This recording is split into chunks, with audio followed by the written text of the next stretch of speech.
Welcome to Castles and Cryptids, where the castles are haunted and the cryptids are cryptic as fuck. Yeah, they are. They are. Who are you? I'm Kelsey.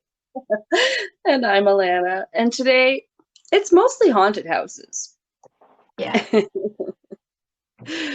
But no, I'm excited because this is episode 13. Lucky Yeah. 13. I guess it wouldn't have. Yeah, definitely. I'm happy it ended up being a supernatural, like, Yeah. episode because it's very fitting. Mm-hmm. It's quite kismet that the case I ended up being this one because I literally didn't think about the significance till after. Because I have heard the case before until I covered it, the Winchester Mystery House. Not to keep y'all in suspense. I guess I gotta put it out of the bag now. And Yeah. it does, as I was telling Kelsey when we recorded Patreon, I think, like it has some 13s in it.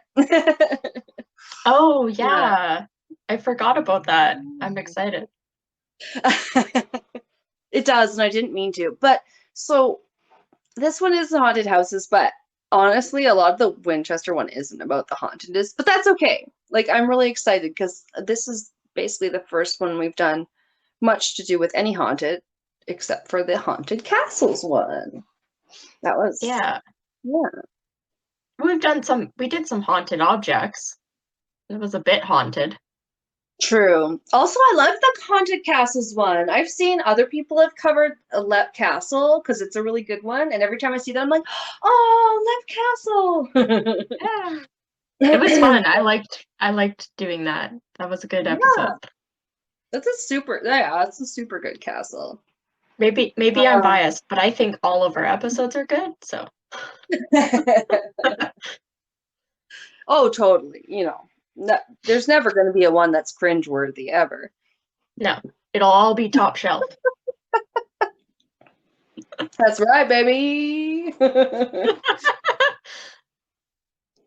Content. Um, yes, Love Castle was good. I like the Creepy Castles one. I can't wait to do Yeah, more like that. And obviously the Haunted series, which is, it's so cool because you can just get so much out of it. yeah.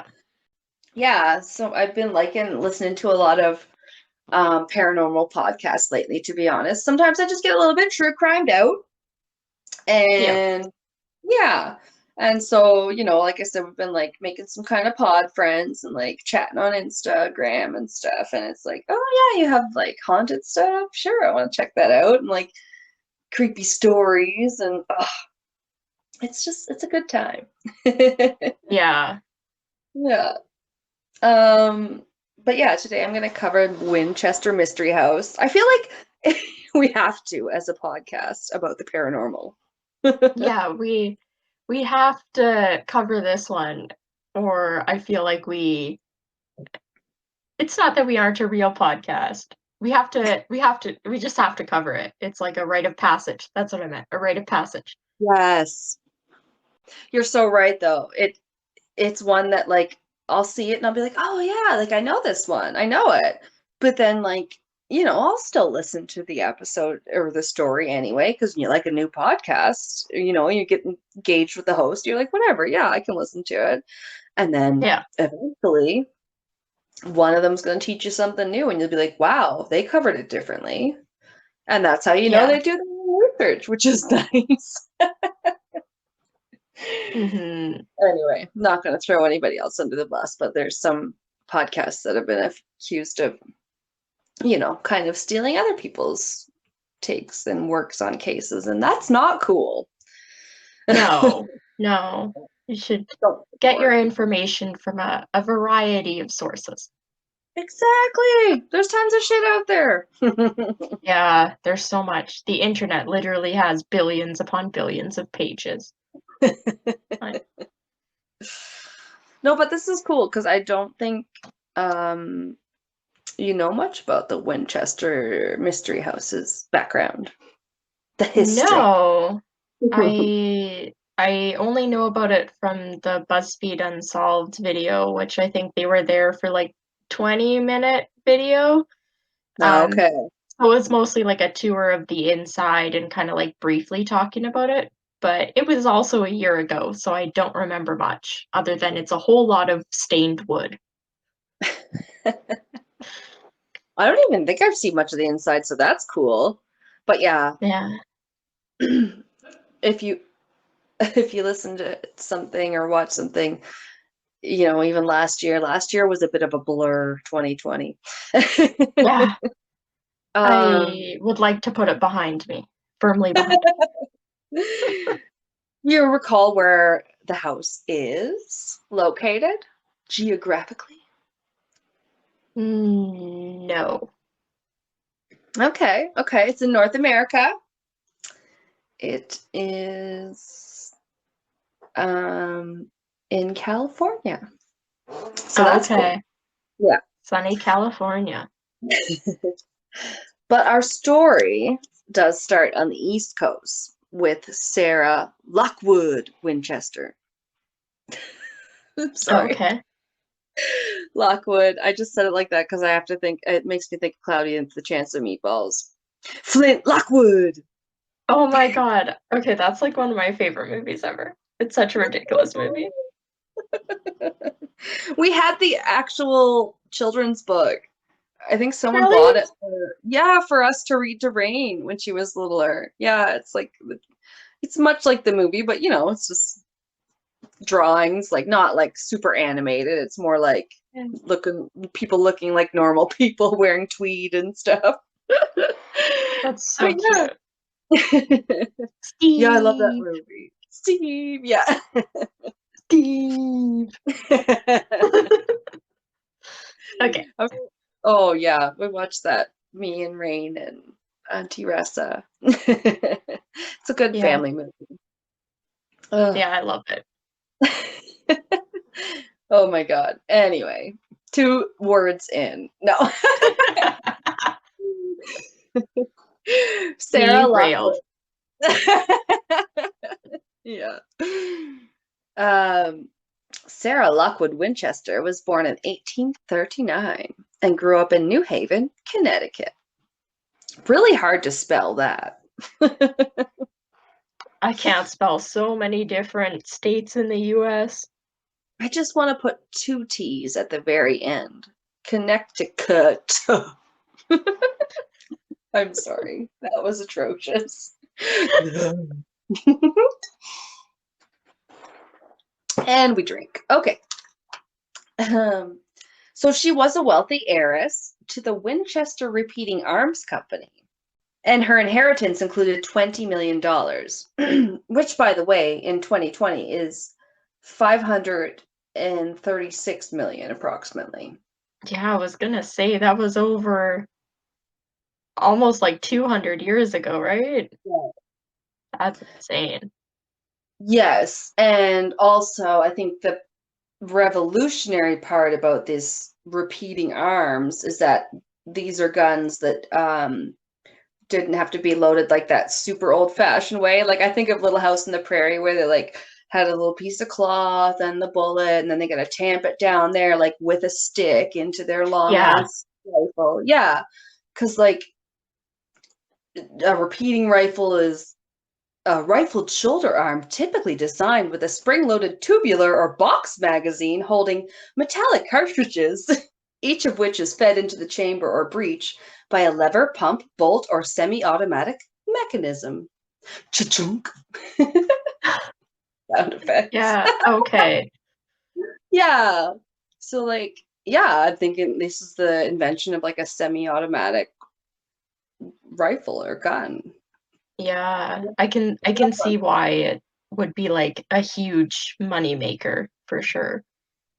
Yeah, I believe it was like revolutionary in the American Civil War because they were like, oh, we can Wow. shoot each other faster and Yeah. faster. So Sarah was born in New Haven, Connecticut in the summer of 39, like we said. She was quite the little socialite as a young girl and was actually known as the Belle of New Haven. She was fluent in Latin, Italian, French, and Spanish by the age of 12. Oh my god. Show off now. People, they were so educated back then. Oh, throwback to when I said educated and you said they're SMRT. I can't remember what episode right now. Probably I was editing the Patreon. But I think it was the Patreon, yeah. I give you props at the time for making a Simpsons reference, which doesn't always happen. I didn't know that was from The Simpsons. SMRT, yes, the Homer says it. Okay. I'm so smart. SMRT. Yes, he's singing, and then he goes, "Oh, I mean SMART," and then like he had accidentally like lit his old childhood home on fire, and then it's burning behind him. Oh, Pretty sure that's what jeez. is happening in that scene. Yeah, it's funny. Okay, so she's educated in the classics as well, like Greek myth, Shakespeare, all that stuff, like they used to taught you. Yeah, she's probably great at embroidery and how to I tie a mean, corset. but it doesn't say any of that. It's more like the intellectual side. I don't know, but yeah, they I did like that. all that shit into them. Yeah, Yeah. I respect her for being like, or her family for properly educating her. That's a Mhm. very good thing. Yes. Right. For a long time, girls didn't really have the choice to be well read, which is sad. Yeah. But I do have the choice, and I still am not up on my Greek mythology and Shakespeare. Damn it. Yeah, I do not know Latin. Occasionally, I'll be like, I know that word. I read it in a book. People be like, oh, you're such a reader. You're so smart. I'm like, okay. Nice. So, on 30th of September in 1862, Sarah married William Wirt Winchester. Occasionally, I heard it called Westchester, but I don't know why that is, because the house is always called Winchester. So, someone correct me if Yeah. I'm wrong. And um, it's spelled with an I, so why would they be saying Westchester? I don't know. I felt like maybe someone just said it wrong and something I was listening to. Maybe. But then I heard it again and I was like, I don't know anymore. I'm living in a simulation. Um, We're living in the Matrix. so I just had to put that out there because sometimes I yell things out and then they happen to be wrong. Like I yelled something about Al Gore shooting someone. It definitely wasn't. It was Dick Cheney that accidentally shot someone hunting. And they didn't die, so it's all fine. Please don't sue me. All right. You're fine. Right? Okay. So Sarah and William Winchester. In 1866, they had a daughter named Anne. Sadly, at 5.5 weeks, she did die, the baby. Of Oh, I know, it was really tragic. Um, not quite sure. It seemed like she may have had some sort of protein deficiency, so wasn't able to put on weight or metabolize anything very well. I don't know. It was very confusing from what yeah, probably they also just didn't really know because it's so long yeah, ago. yeah, like something I heard was like they called it this miasmus, but then when I looked that up, that was just like basically someone being like malnourished and starving to death. And I was like, well, something had to have caused it. Like it wasn't that they weren't feeding her or anything like that. It was just like it she couldn't take the nourishment for some reason. And like sadly more children died then, but still that's no excuse. I don't know exactly. Yeah. Okay. So that wasn't the end of her tragedy, unfortunately. Um, William Winchester died in 1881 from tuberculosis. So I guess that's, well, they were married like 20 years. And then he died Yeah. as so sad. She just loses a lot of people. Um, William dies. His father dies. Sarah's father dies as well, all in a short span. That's So awful. Yeah, that's how she become like she inherits the wealth of the Winchester Okay. company. Mm-hmm. Yeah, so everybody's dead but her now. Oh, Yeah. Like she's got like a niece who'll come to live with her a little bit later. But like, yeah, it's really kind of tragic. And that's when she moved to San Jose, California, to where the Winchester house now sits. She had already purchased the house before that. Like they were wealthy, right? Like they didn't just own one place, but that's when she decided to move out there. oh, okay. So even there in the story, there seems to be a bit of a debate about the motives behind the move. Most sources, and most sources I first heard, all said that she was basically haunted, traumatized, whatever, depressed, from the death of her family. She apparently was also, they think, affected by all the deaths that could have been caused by all the rifles that were sold by the company, the gun company, and all the people they had Yeah. killed, quote I unquote, think killed. I think that's the version I've heard. It is very much put out there. Yes. Yeah. That is all I'd ever heard at first. And also that basically that she had then visited a medium, like named Adam Koontz, apparently. So I don't know how true this is because like it seems like there's a lot of details, and this is what I'd heard most often, but then I'd heard conflicting things. I'm Yeah. always devil's advocate. I don't know the truth until I want all the truth. But yeah, so she went to this guy, Adam, known as the Boston medium. Only medium in Boston, I'm guessing. um, and he had apparently advised her to build a house and never stop building, or the spirits following her would then come for her if she stopped building and take her at that point. That's Oh, okay. the most commonly believed lore. Yeah, that she was spooked and told to like build so that the ghosts wouldn't get her, and that if she ever stopped, the ghosts would get her. Which is, you must admit, quite dramatic, I guess. Yeah. It just reminds me though of her like building the house and never stopping is me when I used to play like the Sims games when I was younger. I would just build their house and immediately get bored and then demolish the whole thing and just rebuild it over and over and over again. And I'd rebuild it sometimes 5 times in a day. So I mean, I I think sympathize with her. yeah, I do think girls do that in a different way than like, because, boys will do that, make a brick tower, whatever, boo, kick it over. And in the same way, I've done that too with my Barbies, and I'd be like, okay, here's your nice, neat house, and then boo, tornado. And then they'd Yeah. have to put it all up again. I always just thought that I was a bit OCD like Monica, but I expect we just do it a little differently Yeah, than mine me. was for, okay, well now this is boring because everything's built and I don't want to actually play Yeah. the game. So I'm gonna tear everything down and rebuild it. I mean, she wouldn't be a nice god. No, no. I'm bored of this. Yeah. It'd be awful.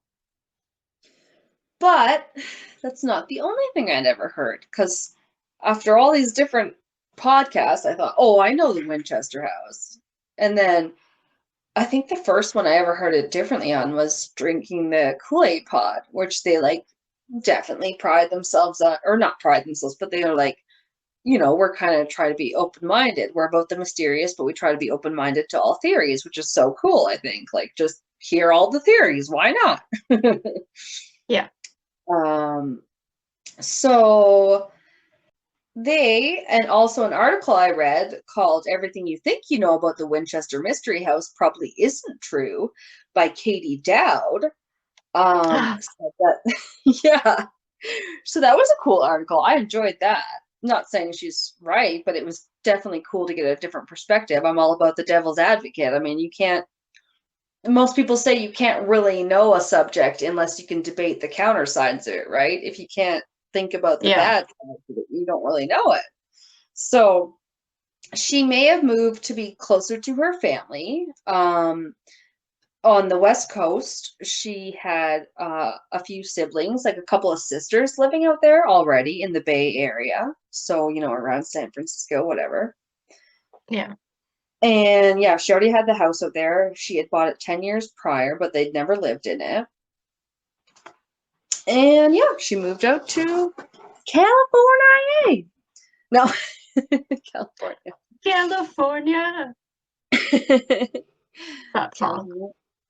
Well, I was listening to something earlier, keeping it weird. They're like, California girls. I was like, no. Oh, no, I was thinking about a much older song. It goes like, Oh, yeah. California. It's got like Okay. some auto-tuned weirdness in there. I think I know the one. Yeah. There were some weird ones in the 90s and 2000s. Yeah. But no, I feel like she probably just moved out there to be by her sisters, considering her husband's like entire side of her family like died, and then her parents died. Yeah, I do feel like Yeah. it's almost that kind of like lazy sensationalism journalism that's just like, oh, wow, look at this cool house. How can we make it even more interesting by making it a story? Like she's crazy, you know? Not just, I already own this house, I've owned it for 10 years, my sisters are there, I'm lonely. I mean, the building all the time. I get it. Like there's some Yeah. mystery. So we'll get into it. Yeah. Carrying So on. yeah. She became very wealthy upon the death of her husband, as mentioned. Her share of the family fortune amounted to a $20 million inheritance, 50% ownership in the company, and an income of $1,000 per day, or over Oh, wow. 25. Yes, over $25,000 in today's money. Sign me up. That's a big part of this, is like she can build so much because she's given money, she has ownership, she has everyday cash. Like she's not hurting. Yeah. Yeah. Also, apparently, income tax, like personal income tax, wasn't really a thing yet. So it wasn't like nowadays where like you would lose like 25% of whatever fucking winnings or investments or inheritances. You'd probably, I don't know, like lose so much to tax. I don't know. Yeah. Yeah. And it's the US. Hmm. So at some point, her niece Marianne moves in and becomes an assistant to Sarah. She does live there for about 15 years, so she's pretty close to her niece. At least she's got some family there. And the Yeah. sister. Yeah. Yeah. Two sisters and a brother, I think. So she couldn't get her dream to quite come across the way she wanted it. And she went through several architects very quickly. She then decided to drop the plans herself. But as you may have guessed, she wasn't super trained or skilled at this, so it was difficult. I think her father might have been an architect, but it doesn't like she had all that much experience. Yeah. She mentions in a letter to her sister-in-law that I'm constantly having to make an upheaval for some reason. For instance, my upper hall, which leads to the sleeping apartment, was rendered so unexpectedly dark by a little addition that after a number of people had missed their footing on the stairs, I decided that safety demanded something to be done. I don't know, add a better railing? Yeah. Add a skylight. More lighting. Oh, the skylights. We'll get to it. um, so to add to this mystery, she was not quite a recluse now, but very much a homebody, reserved. I heard her described at this point in her life as not a socialite by any means, so she's quite had a turn from when she was younger.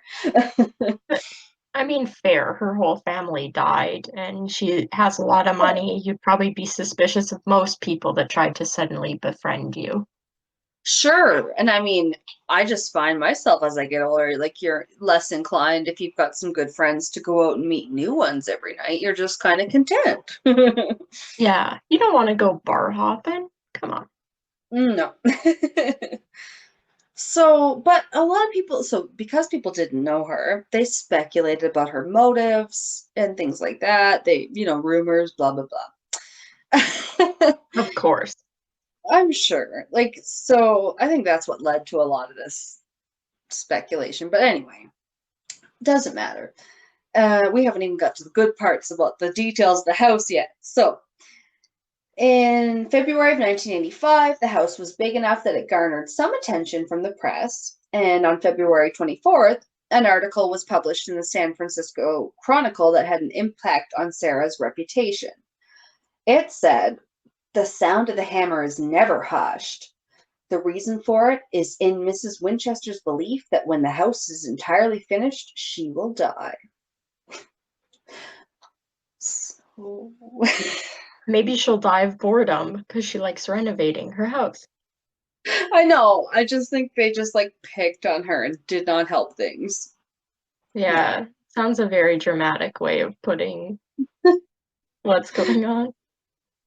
Right. They're like, "So whether she had discovered the secret of eternal youth and will live as long as the building material, saws and hammers last, or is doomed to disappointed, as great as Ponce de Leon in his search for the fountain of life, is question for time to solve." Oh my God, that's from a San Francisco article from... That's an awful sentence. I'm sorry. Because I was I put it in there, I kind of read it as I put it in, okay, this is the kind of shit they're saying about her. But yeah, even as I read it out loud, I'm like, that does not make sense. No. And she has not found the fountain of youth. Where is the Philosopher's Stone? No, but we should do an episode on that. Yes. Oh my God, yes. Yes. Love mythology. We got to do more mythology. It's so good. Ooh, I was talking to somebody too, and a guy I work with, Kevin, he was telling me that he listens to podcasts about history, and he loves podcasts about Egyptians and stuff. Ooh, We could do cool. some cool Egyptians episodes.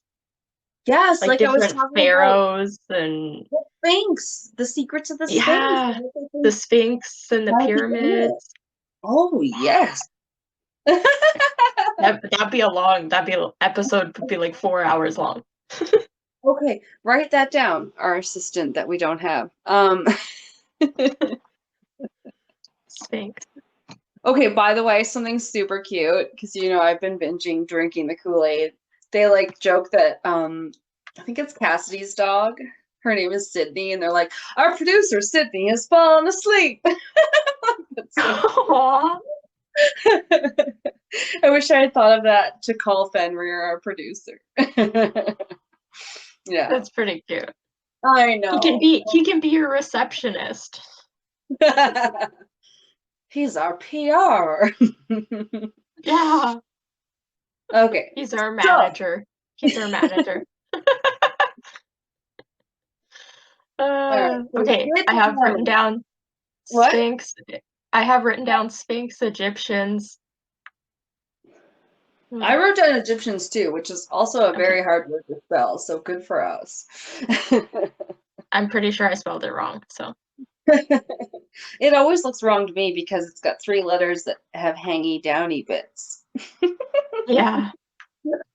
Oh, and Philosopher's Stone. Also. Oh, I always say philosopher wrong. We know that. Phil's officer. Phil's officer. I still love that Modern Family with philosophy. When life gives you lemons, throw them back at them. That'll show life. Anyway. What? I don't know. He says weird things in his philosophy book. Okay, so the hammers at the Winchester house. They did stop occasionally. They didn't just work all the time. I mean, one theory is that she obviously couldn't, or not theory, but thing to mention is she would rotate the staff basically. Nobody could work full time 24/7. Yeah. So there is that. Also, there's a letter where she was talking to one of her family members, and she said that she gave the workers the summer off because it was just too hot. Like, they're in California. She she says, I became rather worn and tired out and dismissed all the workmen to take such rest as I might throughout the winter. But one theory as to why, whatever, people were so concerned that is that they were just pissed that she was wasting so much money when they had none. So this man named Colin Dickey wrote in his book Ghostland, An American History in Haunted Places, and he goes into it and talks about how there was a depression in 1893 and the economy took a dive. And some modern day historians speculate one of the reasons Winchester kept building was because of the economic climate. By continuing construction, she was able to keep locals employed. In her unusual way, it was an act of kindness. Okay, that was from Aw, that I that's stole from SF Gate, by the way. Citation. Sorry.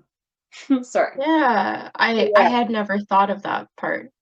I know, me neither. Yeah. It is keeping people employed. And if this is like, if it's anything like that housing crisis in like 2008, which we could do an episode on that.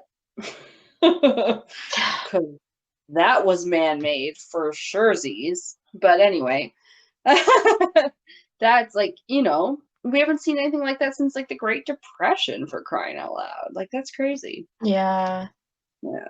No, that's if that was her way of doing that, if that seems like very likely something that an older woman would do. She probably just also didn't want her house falling into disrepair as she got older. For sure, that, and like you said, and a lot of things I read said that she was very close to her staff, like treated them Yeah. very well. Um, I think I mentioned it later on, but I'll just whatever. Like, she paid them like double the going rate, basically, like double minimum wage or whatever. Yeah. So She just sounds like a sweet old lady, and the media should have left her alone. so many people were calling her eccentric, many articles, especially. Yeah. Um, but not really anything about ghosts. One thing I didn't know before, but I came across, mentioned a project she had apparently planned for a, quote, medieval castle in San Mateo County. She wanted a moat, a drawbridge, end quote. The whole shebang. She like planned a Game of Thrones castle. I don't know. Yeah. I want a tower. I want a woman with long blonde hair like Rapunzel. Drawbridge. I want 13 alligators. Oof. No. But I guess she did grow up on the East Coast in the States. So the building, okay, this is where it really starts to get cool. We haven't even got into it. I've just been like drawing this out. Yeah. But it started out as a simple like eight-bedroom bungalow. So like, bungalow means like basically one story, maybe a small slanty attic, whatever, like tiny Yeah. house. So in the beginning, it sat on 6 acres of land. By the time construction ended, the house itself had spread over 6 acres of land. Wow. The house, I know. It had 7 floors, 500 to 600 rooms, depending on when we're talking about in the building, in the Yeah. time of building. 20,000 gallons of paint, 10,000 windows, 2,000 doors, 52 skylights, 47 fireplaces, 40 bedrooms, 40 staircases, 13 bathrooms, 6 kitchens, 3 elevators, 2 basements, 2 mirrors, and 1 custom-made shower that hits her exactly from the neck down. She was 4'10". Oh, she was 4'10"? Yes! The That's so amazing. cute. I know. I feel like I would like her shower. If it hurts her from the neck down, it would probably hit me from the chest down. So it'd probably be fine. Or something. So this That sounds is like a crazy house. 7 oh, floors, though. it's insane. That's what people love about the house. I don't think it's so much that it's super haunted. Yeah. So sorry about it. That is on our first like haunted episode, but I think it's mostly that it's insane. Okay, so here's how the number 13 plays in. She was seemingly obsessed with the number 13. Some rooms had 13 walls. What? Sorry. Yeah. I know.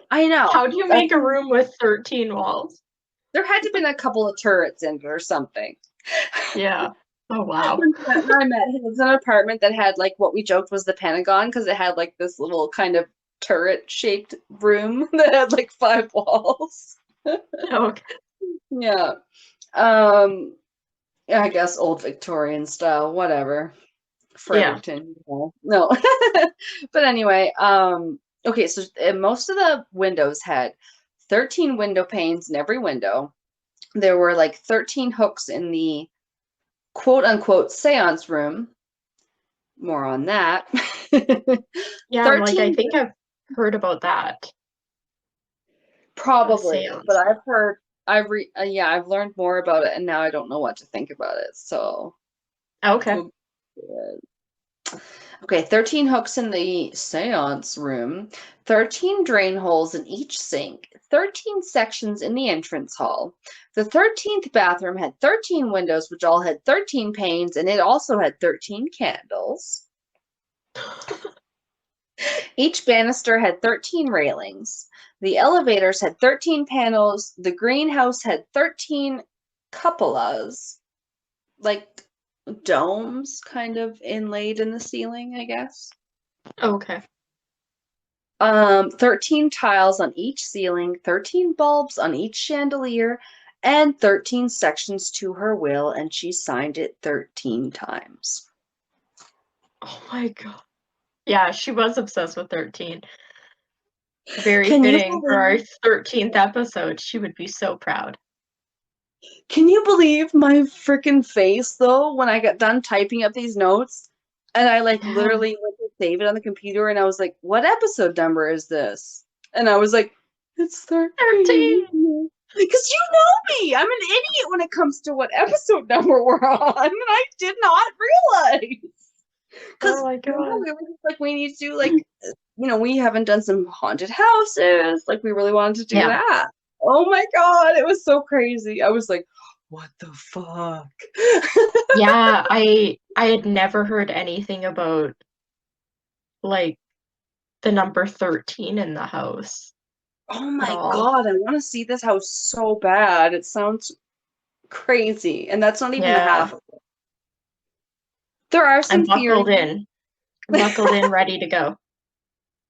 Oh, shit. Okay. Yes, I am so fucking ready.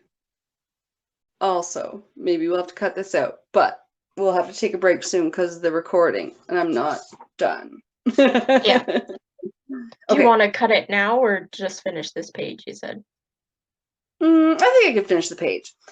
Okay. So, some possible theories about that I found might have to do with the 13 lunar cycles in every year. And lunar cycles are more associated with femininity, as is the moon in general, versus sun being more associated with masculinity, I guess. So it's just something I heard. It's kind of a loose theory, I guess I'll say. Yeah, but I have heard that about the moon. Right, and it's kind of interesting how, well, as women, like our monthly cycles seem to be tied to the moon in a way, and like things like that. And don't get me started on how we found out, the lunacy word, all that shit. Apparently, also, it may have to do with a 13th tarot card, and a certain tarot deck. I really am not really all that good on tarot. Like I'm familiar with tarot cards, but apparently in one of the tarot decks, the 13th card is the death card. So it could have to do with that, I guess. Oh, okay. Right. So also, some of the other fun features of the house include a door to nowhere, a chimney that stops before it gets all the way to the top floor. So basically a decorative chimney, I guess, or A fake non-functional. fireplace. Yeah. Yeah, stairways that lead up to the ceiling or into walls or up to nowhere. A single window, like standing in the middle of a room in its window pane for no apparent reason. Oh. There's like a cabinet or a cupboard that's just like basically also in the middle of the room, and it's like so shallow. You open it, it's like half an inch wide, and it's if non-functional, it's just there because. Mm. Like the ultimate medicine cabinet. In my opinion, this house is like the first fun house ever built. Yeah. She Yeah. was probably like, I have so much money and my neighbors all hate me. I'm gonna fuck with them until I die. That kind of reminds me of the wine and crime I heard where the guy just had all these like mannequins on his front lawn and they'd be like, I don't know, celebrate. Like he'd be using them as his holiday decorations. Oh my god. Oh, I haven't heard that one yet. It's hilarious. Oh, it would be a bit of an eyesore though, I must imagine. Yeah. Okay, so there was a set of mismatched doors. One was kind of big, one was kind of small. Some said, well, she's kind of small, under 5 feet. But then why would you make a small door and a big door? That just doesn't really make sense. um, there was apparently like a hidden room that when it was discovered only had like a Victorian lounger and an antique doll inside. Oh, creepy. Gross. It was Annabelle. Trapdoors. Yes. Trapdoors, false passageways, doors that open into walls, windows that look out into other parts of the house. There's a window in the elevator that looks into the elevator shaft. Ooh. It was creepy. Unnecessary windows, I guess. Um, there are posts that hang upside down from the ceiling like stalactites. So, like, a railing post, or I've heard it Weird. called a newel post, or some of them are just sticking sideways out of the wall. Oh, that's weird. Oh yeah, and then those weird chimneys that were like sometimes 1 story high or 4 stories high, but didn't always go up to the roof, so they weren't really chimneys or Yeah, fireplaces. just how to fill your room immediately with a whole bunch of soot and smoke. How to Train Your Dragon, how to fill your home with smoke. Yeah. Okay, so this seance room was posited to be just a gardener's quarters, like a gardener's rooms by the gentleman I mentioned earlier that wrote a book about some of this phenomenon. So I thought that was really interesting. Oh, Like okay. a lot of things really played up that it was a seance room and she was really into spiritualism, but I don't know. We just don't know, you know? Yeah. Exactly. And we're back, folks,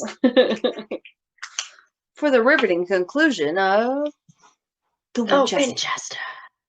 I just looked it up and because I was trying to find a picture of the door that leads to nowhere because I forgot what it looked like. And Oh, when I typed in Winchester House, did you know like what the address of the Winchester House is? fuck, no, I don't think so. Okay, so if you look up the Winchester House, um, the address is 525S Winchester Boulevard. So the street's even called Winchester. that kind of cool. Oh. Yeah. I mean, I could see that. They're like, we have a mansion on this street. Why don't we just Yeah. after that? Yeah, she's been there for a long fucking time. Yeah, the neighborhood was built around her. It's cool. I don't know. But yeah, it's like I said, it's mostly about the house. The house is fascinating in the story. Yeah, Uh, absolutely. okay, so we talked about a door to nowhere. Yeah. Oh, there are switchback stairs. So I guess like a switchback road, they kind of go back and forth. They're windy. Like maybe Okay. not, yeah, not like completely circular, but like they're kind of windy. So apparently they wound around so much that they stretch more than 100 feet when you walk them, but they only ascend upwards 9 feet in the air.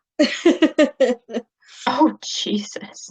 Really, inefficient way to get around, I guess.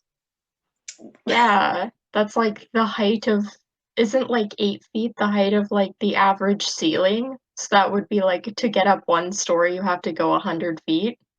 Right, yeah. So they're not that efficient stairs. They're No. just like super ineffective. You're like, la la la, I'm strolling. Yeah, these stairs incline at like 5.2% or Maybe they're 5.2 degrees.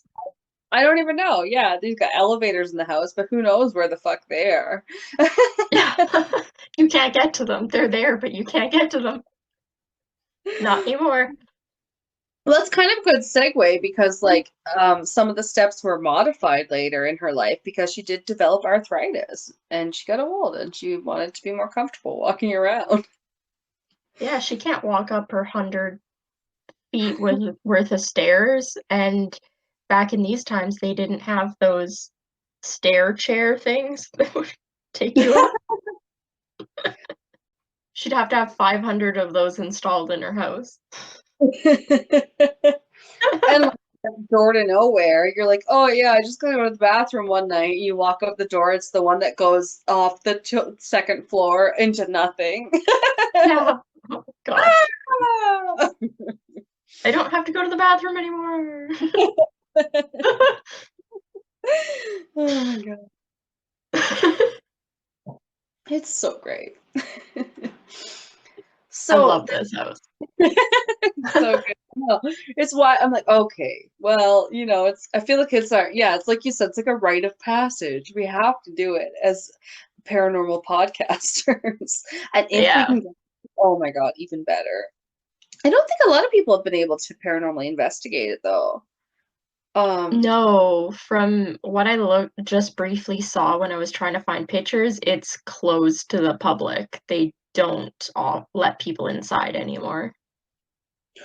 I had heard that since COVID, yeah. But normally there's still like at least tours to most parts of it, from what I have heard, which I Okay. would be super cool. Yeah. Yeah. But yeah, like it's hard to know right now. And like I said to you earlier, there might be like a virtual one until they're open again. But Yeah. If we can find a virtual one or like a video walkthrough, I'll try and post it like on the website or something. yes, That'd be it kind could of cool. we could do it like a Patreon reaction video because I think it's still one of those where like while they were closed, they were using it to earn a little bit of money, so it might have a bit of a cover charge, but like I think we could make that like a Patreon exclusive. You know? Yeah. We could Yeah, watch that'd it. be cool. Oh Yeah, that'd man. be cool. A Okay. warm to our haunted exploration series. Like Yeah. one of our kind of new podcast friends from like Instagram, like not like we really know them super well, but we're getting to and they're cool and they're like Keep It Weird podcast. And they did investigate, I know, like some hotels in LA kind of area where they're at. And I'm like, oh, that's just cool. Just go out to like, your local haunts. Like especially in Yeah. LA, you have a lot to choose from. But Yeah. we have some haunted ones in Alberta that we can just go out to and like, yeah, just make a day of it. Yeah. The Yeah. Haunted Road Trip. Oh, good series. I can see it being good. Yeah. Um, okay, so they also had like this kind of fancy conservatory, I want to call it, because it's like a room that's basically like a greenhouse garden. It was dedicated to plants. It featured hidden hoses and things behind walls, whatever. Also, the floors that were like super rigged up as apparently, I don't know exactly how to describe it, but they said they were movable pallets and also slanted floors. So I'm guessing it was like some sort of like the plants were on the pallets and there were slanted floors underneath or something so that they could Probably spray. for Yeah, drainage. exactly. Yeah, something like that so they could spray the plants and then drain all the excess water. But like sounded really complex.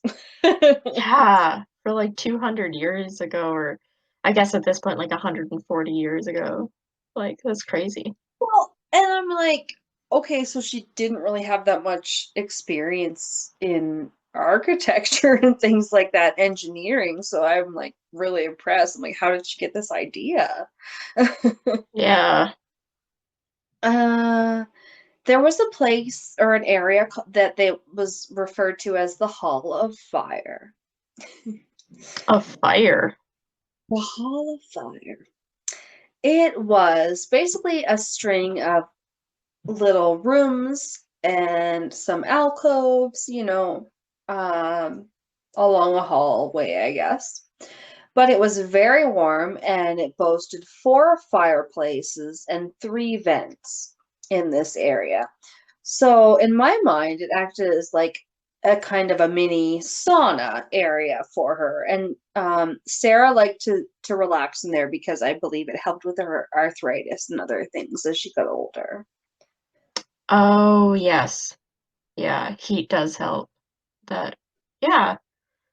Gosh, she I just was like, she just figured out everything. She just made her own sauna, like made her own greenhouse. She's so smart. I just the like, sauna, yeah, the sauna to me is like a super Scandinavian thing. I'm like, oh yeah, they love that shit where you like getting a sauna, getting a jacuzzi, whatever. But yeah, yeah, like seems like she's really learning to adapt and to her own benefit. yeah. Um, there was one room that's referred to as the $25,000 room because that is the estimated value at the time of her death. I would like to see that room. Yeah. Um, a south conservatory consisted of about like more than 150 panes of glass, and they were made of consisted of tiny little crystals that reflected and caused or were supposed to cause rainbows throughout the room as the sun hit it. But even though that was the intent, she had like ordered it to be built on the north side of the building, which wouldn't get the sun. So it didn't really work, I guess. That's disappointing. I was like, oh, god damn it. I'm not good at north and other things too. That would be something I would do. No. Yeah. Yeah, Um, I would absolutely do something like that. people be like, what way does your living room face or your house face? And I'm like, That way. I think. And then apparently after that, Sarah like further confiscated or whatever it is by building another wing that blocked it further. So that room didn't really work. She would often have to have some of her workers build a part just to have them take it down again and build something else. So a lot of people said that was kind of crazy. But like I kind of mentioned earlier, she really kind of treated them like family and she basically paid them double what was the going rate at the time and things like that. It seemed to really care for them. It was probably more that stuff she was asking them to build wasn't working because she's not an architect and an engineer. Right? I hadn't thought of it like that. People make it out to seem like she'd be like, build this crazy thing. Oh, take it all down. I don't like it, but I don't know. It was Like, yeah. probably like, well, that's not what I wanted, or that doesn't work at all. That'd be me trying to design a house. Yeah. Well, that didn't work. So she did have a nice piece, though, speaking of which. There were these beautiful stained glass windows in a doorway. Like, so this beautiful doorway, it could have been in a church or something by the look of it in the pictures I've seen. And it had an inscription on the stained glass windows. It says, "Wide unclasp the tables of our thoughts. These same thoughts people this small world." And I don't know, some things I listened to or sources were like, oh, it's kind of unknown and like we're not really sure what that means and didn't really get into it. Question mark? Yeah. Upspeak. I know my voice went up there, but apparently when I just quickly Googled it, it just may not be interpreted all the way, I think is what that means when people say that, because it is quotes from Shakespeare is basically what it is, and they're just each line is stolen from a different play, so they're really out of place and people don't, I guess, know what they mean together is would be my understanding. Oh, okay. So you kind of have to translate each one separately and then figure out what it means together. Yeah, like if I had just listened to the different podcasts I'd listened to, for fun as a patron, whatever, just enjoying it. Like I wouldn't have looked into it further, but once I had to research the case, I was like, well, what do they like? They don't know anything at all about these two lines, and I Google it, and I'm like, oh no, they do. They know they're from Shakespeare. They just don't know how they relate to each other. I was like, okay. So Oh, maybe they're just ones she likes. maybe. Um, so I mean, like I said, I dug into it a little bit as much as I could. There was a post on Facebook from a self-proclaimed necromancer named Neil Tobin. He notes no, but this is where I first learned they were two lines from two different Shakespeare plays, so I gotta give him credit. I don't know my Shakespeare that well. No, no, I don't either, but I do like Shakespeare. So. Oh, for sure. It's just like it's very hard to comprehend, and I could, most people don't know it to reference it like this. Yeah. So the first line comes from Toilus and Cressida. Don't even know how to say it. See, Toilus and Cressida, I guess. There's this like flirty little scene with Cressida and a few others, Menelaus, Ulysses, and Diomedes. Then the next part starts with this little dude Nestor, and he goes, "Oh, a woman of quick sense." And Ulysses says, "Fie, fie upon her! There's language in her eye, her cheek, her lip. Nay, her foot speaks, her wanton spirit looks out at every joint and motive of her body. Oh, these encounters, so glib of tongue." So he's just being like, ooh, she wants me. I think so. Oh, But I liked it because it just like set the tone. And he's like, "That give accosting welcome ere it comes, and wide unclasp the tables of their thoughts. To every ticklish reader, set them down for sluttish spoils of opportunity and daughters of the game." My favorite part about that is sluttish. yeah, I was just gonna say, is that did Shakespeare just invent the word slut? I don't think so. I think he just put it in there. Maybe we don't realize now how, like, you know, offhandedly it used to be used. Yeah. So that was the one quote and kind of the paragraph it was taken from, which is interesting. Like you take one sentence out of it wasn't even one sentence, it was part of a sentence, basically. You take it out of Yeah. context. Yeah, it's definitely different. But the second quote, that partial line, these same thoughts people this small world, comes from Richard II, Act 5, Scene 5, apparently. And it goes, I've been thinking how I might compare my prison to the world. But because the world is full of people and here there's no one but me, I can't do it. But I'll give it a try. My brain will be the mother and my soul will be the father, and together they'll produce a generation of children, my thoughts. Those thoughts will populate this little world. They'll have moods just like people in the real world, none of them satisfied. I have to say that makes me really sad because I feel like that was her just crying out for the fact that her family was dead and she had nobody around, and she felt like maybe that house was her prison. I don't know with that one because I don't have And that any other. her thoughts could be people that she would surround herself with. Yeah, just the second quote. Second, yeah, I've been thinking how I might compare my prison to the world. Yeah, I feel like yeah. Oh, okay. Oh, you think Sarah means it's her prison?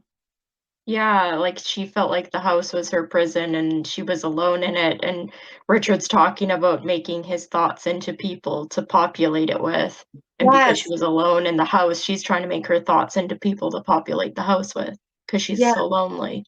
totally. No, exactly. I totally get what you're laying down now. Sorry. Yeah. Yeah, I it don't does. really get the first one, but that one I really can see why it would have, like, stuck with her, I think. I think I may have a little more on it later. I think a lot of people believe it may have to do opening your mind to spiritualism and the thoughts of the dead or whatever. Oh, Which, okay. I guess yeah, that's one way to look at it. I know it's also like it's cool to think about, that's for sure. Yeah. Uh, right. So, okay, so yeah, so sorry. This is like right after that quote, the Facebook poster that was saying it's from that I like this is the only reason I knew it was from these two Shakespeare quotes. I was like, okay, it's from like somebody who interpreted some of this. And Yeah. he thought that yeah, basically the first and second message had to do with unbind the seance tables to freely communicate the messages of the spirits, and the spirit messages and the physical presences of the spirits who communicate with them coexist among us in this world. And they thought it meant that others mistakenly see them as small. It's very all confusing because it sounds like Yeah. very metaphorical. Yeah, I don't really follow that at all. It's hard. Like the only thing I got out of that was like at least we know that the two quotes were taken from Shakespeare and they were both kind of ripped out of the context that they were in. Like that Yeah, was more significant to me than anything I'd ever heard before. yeah. And then oh yeah, one kind of cool theory about the house was that it may have had to do with kind of an intricate puzzle or code inspired by the work of philosopher Francis Bacon, and that Sarah was either a regular Freemason, Oh, regular geez. Freemason. You know, they're cool. They're into codes and shit and symbology. Yes, they are. Or I know this word from watching Curse of Oak Island, but Rosicrucians, they're like a sect of Freemasons, if I'm not mistaken, like a more specialized sect. Like Rosicrucians, it has to do with the word comes from the Rosy Cross, like super secretive sect of the Freemasons. I don't know. It sounds all cool and neat, and that's why I had to include it in there. But that's basically all I have on that. She may have been a Freemason. You know what that just made me realize? We What? definitely have to do an episode about secret organizations. Oh my God, right? So cool. I mean, scary, some of them, Yeah, because that to me almost made me go like, oh yeah, cults, right? As well. yeah, But yeah, secret organizations for shows. yeah. Freemason is like the number one. It's like, it's crazy. So cool. I feel like, yeah, I don't know. You only learn things about these things from like pop culture. I'll be like, oh, I learned something about that from like Curse of Oak Island or like reading Outlander or like you're like you don't learn anything because they're secret societies. They don't want to tell you. Yeah. So fascinating. So just to wrap it up, in 1906, there was an earthquake on the Richter scale that measured 8.3 and it trapped Sarah in the house for a little bit when the room that she was in, like the door kind of jammed up against the wall from the earthquake, and so she was trapped. Oh, And eventually her workers helped her get out with a crowbar and they pried her out. But there was extensive damage, especially to the fourth floor. So a lot of people think that's why she had most of it sealed off at that point. So a lot of the fourth floor has been sealed off for a long time. okay. Just like safety issues then. Well, again, part of the mystery. Yeah, Some, everybody's gonna be like, that's where she keeps her secret stuff. I think that's where they found that hidden room with the Victorian couch and the old doll. And like, yeah, a lot of it's just closed to the public. And I don't know if that's because it's unsafe. I think it just more had to do with after the earthquake. Just to me, yeah, it just totally lends to the mystery. Yeah, of course. Yeah, and she was so uncomfortable after the earthquake and being sealed into that room that she actually moved out to a different property that she owned nearby. Okay. I would probably do the same thing. I mean, it's not like the Amityville house, yes, yet, but it's not great. Yeah. Yeah. According to lore and legend, and the people that believe she had a seance room, that she had a seance the night before her death, and that was in 1922. So when Sarah dies in 1922, the only people who seemed to really honor her in any big way was in her hometown of New Haven. She had left them over $1 million in a donation to a local hospital. But in the Bay Area in California, she had only a small group of friends that mourned her. And she actually donated most of her wealth to charity, and the rest went to her niece. Oh. Again, she sounds like a sweetheart. I know, I kind of love her. I have nothing against her. Yeah. So after that, it was purchased by Mr. John H. Brown, a theme park employee who designed roller coasters. I guess I know. I did not Wow. Yeah, I just wasn't expecting that. know. This was what I found like diving in.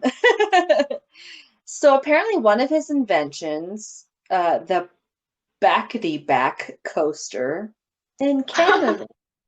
The Backety Back. This, I mean, Backity back. well, this was very early roller coasters, mind you, but yeah, the Backety Back. I Did it think just go backwards? there was some sort of mechanism, yeah, that they were known for or something, yeah. We were like, try a roller coaster, it's not that scary. And there was like a very, very small kid-sized roller coaster, like somewhere on the East Coast, like I'm pretty sure on Prince Edward Island, and like, try it, you'll like it. She's like, I don't know, roller coasters. It was like wooden. She was like, that hurt my back when she got off. Yeah. Those I've been on one of those. Those things are awful. We're like, okay, we won't pressure you into things anymore. So, yeah, so the house was purchased by Mr. Brown, who was the inventor of the Backety Back coaster, And this coaster was located at Crystal Beach in Ontario. And it only had 2 cars in the wooden coaster. This was very early roller coasters, as we've said. It Yeah. could carry about 20 people, and it had no restraints whatsoever in it, no lap belts. That's awful. Yeah. So John Brown and the media. What am I talking about? Okay, no, I guess that. John. I thought I might have more in the roller coaster, but maybe not.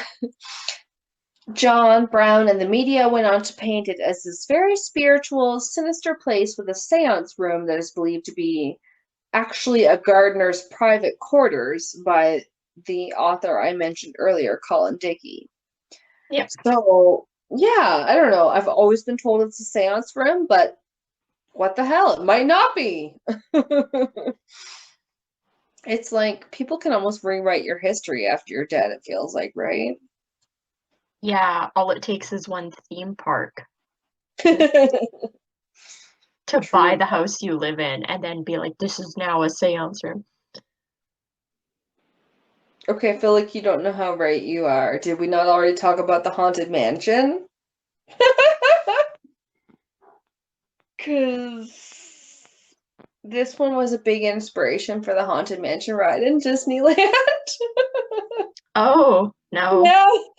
We I, didn't talk about the Haunted Mansion. oh, okay. I was like, I must have that further on. But yeah, it totally is. It actually is. Okay, almost done. Um,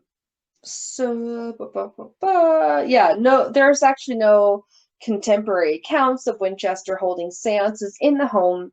And the writer of the Ghostland book writes that the seance room was actually a gardener's private quarters. So I found that intriguing because I thought, well, what the hell? I'm all ready to believe the paranormal explanation if that's what it is, but like, why is it that the only people that talk about her having a seance room is like a few of the media after she was dead? Like, it makes me kind of Yeah. yeah. Yeah, where's her niece in all of this? Her niece could like easily dispel the rumors. Yeah, I do have a quote from her lawyer, Samuel Lieb. Good segue. No, he said she was as sane and clear-headed a woman as I have ever known. That's what her lawyer said. He said she had a better grasp of business and financial affairs than most men. Bow. Yeah, because she's a woman that suddenly inherited $20 million. Oh no, what's she gonna do with it, Mickey? Put it up her vagina? Okay, so finally a little bit of haunting. Apparently, after her death, there is a moon-shaped hedge that points to the room that she died in, points, quote unquote, and a lot of activity is actually reported in this area. Um, but also another well-known ghost that might be seen on the property is What was the other ghost? a ghost named Clyde. Oh, okay. Clyde can often be spotted. He has a mustache and is seen either pushing a wheelbarrow in the basement or trying to repair a fireplace in the ballroom. He's a Hmm. handyman, yes. Yeah.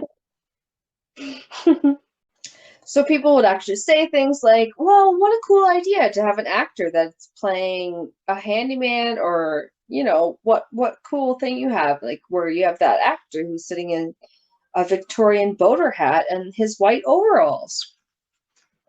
And the staff would say, we don't have any actors hired.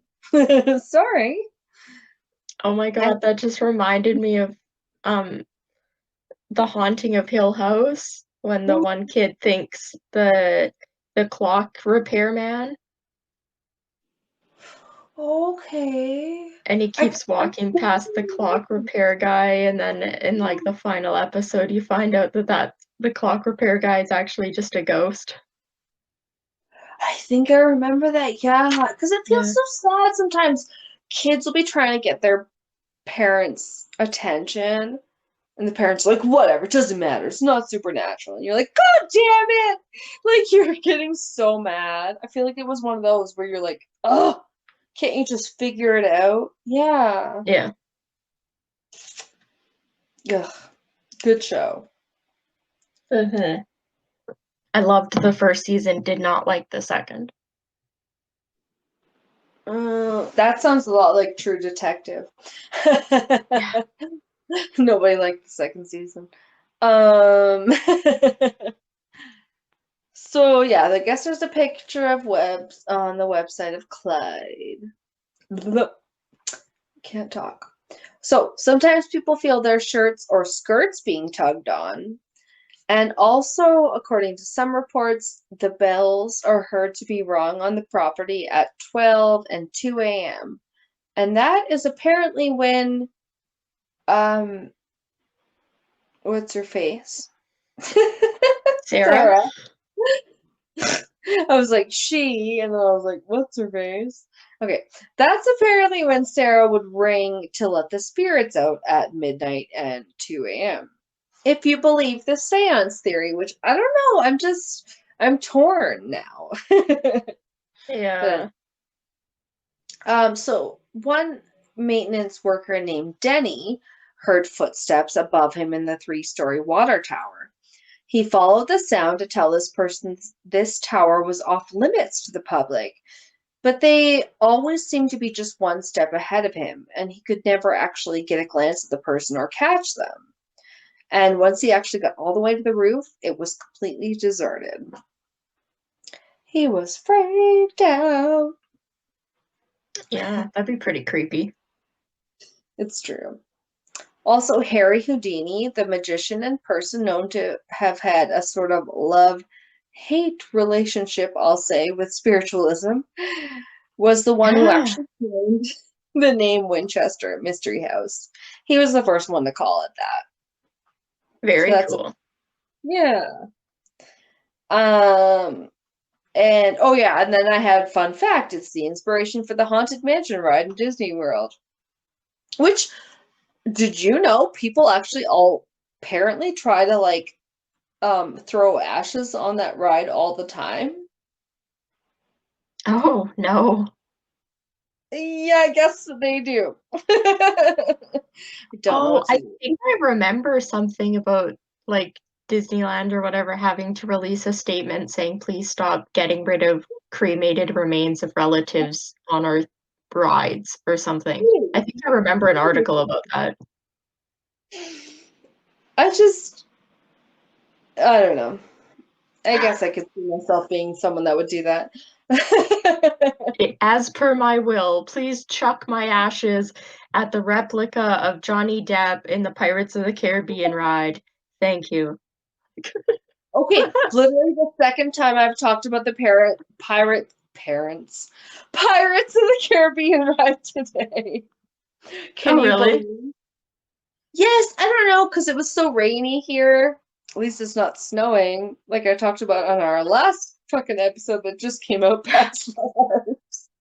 But it was raining, and I don't know, me and my friend Jenny at work were talking about how like she had her allergies acting up really bad, but she doesn't usually get allergies. And I was like, I don't know, like sometimes it just smells like mildew in here, and all like wet and stuff in the building we're in at work. And she's like, I don't know. And then she said something at the end of the day about yeah, it's just kind of like, I don't know. Sometimes I'll be like, smells like Pirates of the Caribbean, and I was like, right, because I know I've smelled it like mildewy, and you mean it smells like water and stuff. And she's like, yeah, and I was like, I totally got it. Yeah. Took me a minute, but I was like, yeah. Many investigators have visited throughout the years, including the Ghost Adventures team, psychic Sylvia Brown, and a medium named James Van Prague, who held a seance and claimed Sarah was happy to have so many visitors to the house. Aww. That's sweet. In April of 2019, the historian of the Winchester Mystery House, a man named Janon Boehm, met with a fellow historian to present his findings on who had most likely created the famous stained glass windows, quote unquote. But like the ones with the quotes on them, literally. Yeah. That's cool.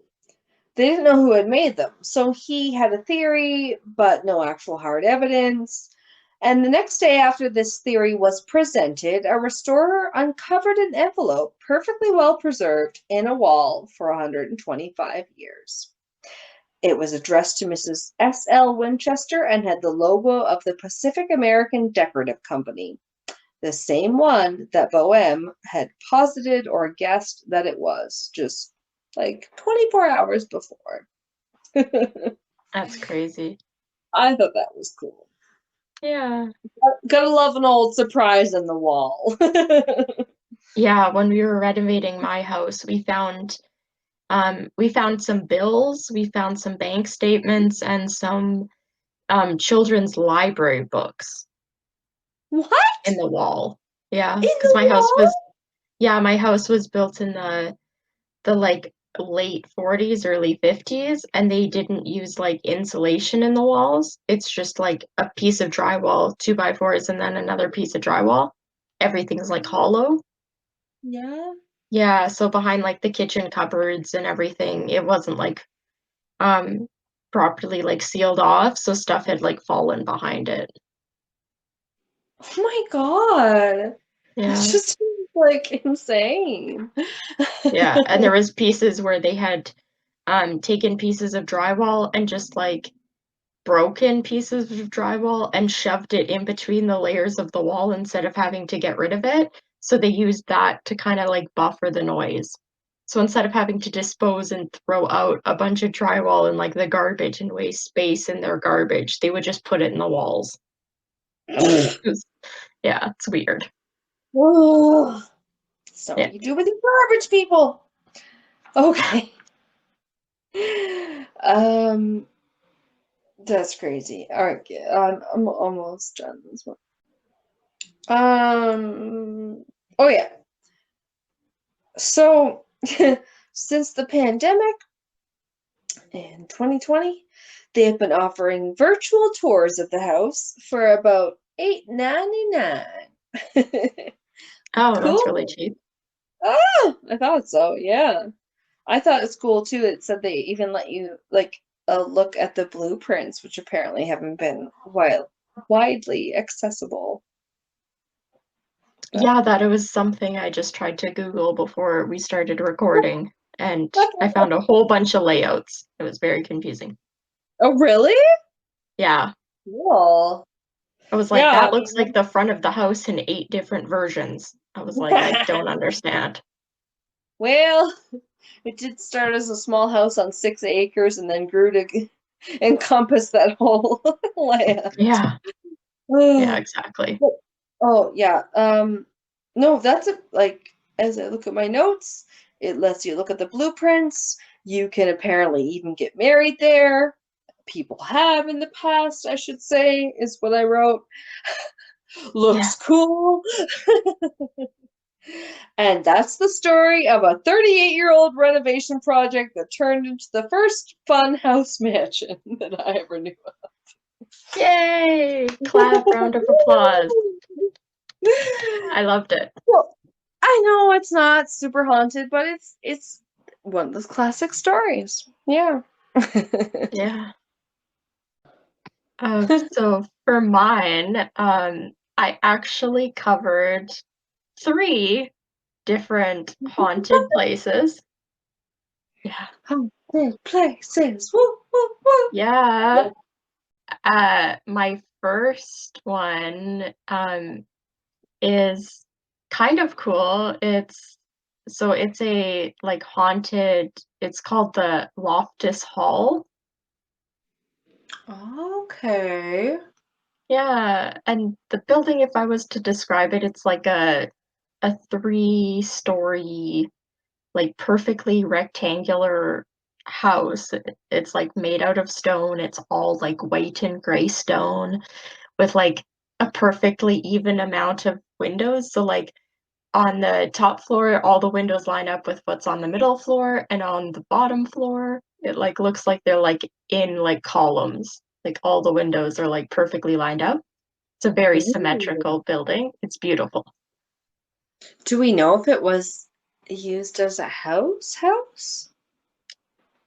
I Or... believe so. Well, these people lived in it. Um, Oh, okay. yeah, but it's extremely old. Ooh. So, yeah, it's considered a manor, a manor. It's fancy. Ew. So so the gentleman that lived there is Charles Tottenham, and he became lord of the manor by marrying into the Loftus family. He married Anne Loftus, who was the daughter of the first Viscount Loftus. Okay. Anne. Yeah, Princess Anne. Anne. Yeah. Together, the two had 6 children, 4 boys and 2 girls. I Wow. only have names for the 2 girls from my sources I Oh could find, no. Okay. so we don't care about the 4 boys. Um, I have cousins on my aunt's side, my mom's sister, and I'm like, wait, I'm pretty sure there's literally 2 girls and 4 boys. oh wow, I shouldn't laugh too hard, right? That's no. so funny. Okay, So yes. the girls' names are Elizabeth and Anne. So 2 Mm. Annes, one's the mom, one's the daughter. However, his wife, Anne, became ill and she died when the girls were still young. Oh. Yeah, so 2 years after the death of his wife Anne, Charles Tottenham married his cousin, Jane Cliff, and they lived together along with Anne, his daughter, in Loftus Hall. Oh. Yeah, Three's family too. Okay. yeah. What is Now he's ma- it? Company too. That's it. Oh, I can't even talk. All right, gotcha. but now he's That's married to his cousin. Um, well, yeah. I mean, that's because the problematic. time, yeah, Well, it's because true. Albert Einstein married his cousin. yeah, I I'm usually proud to share a birthday with him, but sometimes I'm like, right. not so much. Yeah.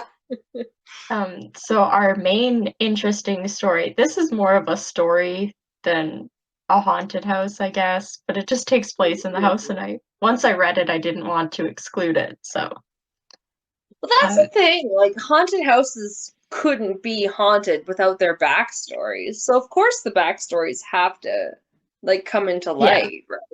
Yeah, it's just the way it is. So our main story takes place in one evening in 1775. Like I said, this is old. Yeah. So Wow. Charles is resting in his home with his second wife, his cousin, Jane, and the daughter Anne from his first marriage, while the rest of the family are away on business. Okay. So there's a storm, and um, where the manor's located, there's like it's called the Hook Peninsula. So they see that Mm. a ship arrives there unexpectedly during the storm, and so once the ship arrived, a young man that was aboard the ship was like welcomed into the mansion to avoid the storm. Ooh. Yeah. So it said Okay. that Anne and the young man became very close.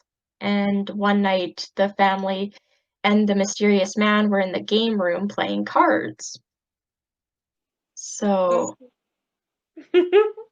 yeah, I couldn't find out like how long he was staying with the family. I assume probably a day or two for the storm, but Not they're long enough playing to get, cards.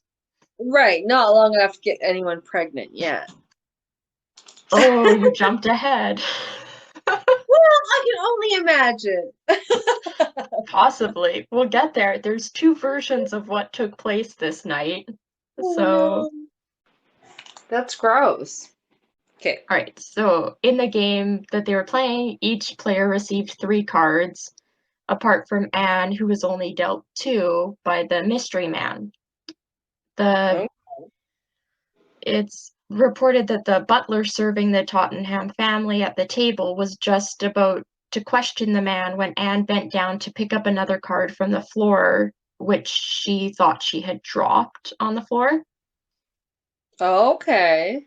So it said then that as Anne was bending over to pick up the card, she looked beneath the table and saw that the mysterious man had cloven feet. Oh dear. It was No, then, in a yeah, bachelor. so it was then that Anne stood up and said to the man, "You have a cloven foot." He apparently the next day like threatened to quit working the job for the family, because he was working for the family. So he threatened to quit his job working for the family should he ever be forced to stay in the tapestry room again. Oh my God, wow. And so other guests report seeing the tall woman dressed in stiff silk. It's kind of like embroidered silk, I guess. It's supposed to be like thick. And she wanders through the room. She stops before them and then enters a bathroom that's attached. She has been seen by the tutor of the Marquis of Ely, a clergyman named Reed, and a newspaperman has seen her at least 3 times. Oh wow. She's pretty Yeah, well documented. yeah, starting in the 1790s. Yeah, I was gonna say, as soon as you said it, I was like, wait, that sounds so familiar. I don't know. I can't remember now. So stupid, but I was like, oh, that sounds so yeah. familiar. Yeah. So that's That's all I have about that one. But I thought it okay. was kind of Great. cool. So it's reported like the cloven-footed man is reportedly the devil. Oh Like, wow. yeah, like everybody believes that the devil visited them and drove her insane, and then she died. So it's either the devil drove her insane or she got pregnant. So, I mean, it sounds like both in my experience. No.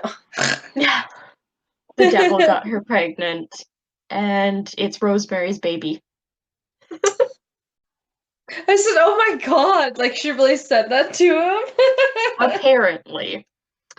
You Um, have a cloven foot, sir.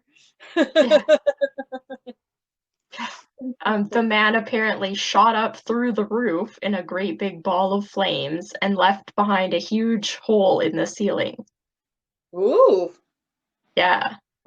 wow. So right after this, Anne reportedly became mentally ill, and it's believed that the family was ashamed of Anne and they locked her away in her favorite room, Ugh. where they thought that she would be happy yet out of sight from anyone.